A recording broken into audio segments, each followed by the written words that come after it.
कल मैं एक इन्वेस्टर का पीएमएस पोर्टफोलियो रिव्यू कर रहा था and I was shocked to see that statement said कि उनका 22% का रिटर्न बन रहा है, बट जब हमने कैलकुलेशन की तो उसका रिटर्न 14.5% था. A massive difference. So if you are a PMS investor, this reel is for you. Hi, this is Krishna.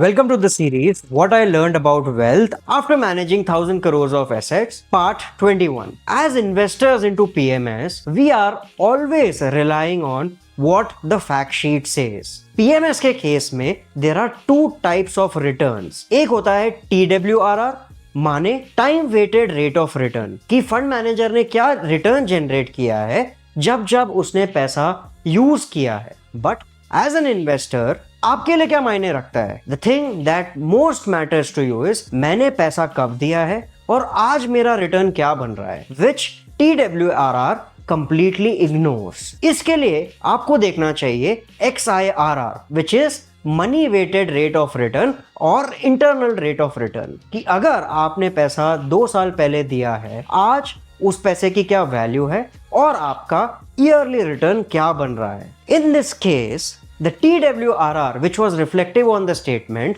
was about 22%. But when we calculated the IRR, it was shockingly 14.5%. That's a major shift. When we calculated the cash drags, expenses and taxes, post-tax return came down to just 9%. This was a major revelation for the client that they are actually making closer to Nifty or under Nifty return in that particular PMS. So if you're a PMS investor, always focus on XIRR or money weighted rate of return to judge your actual performance.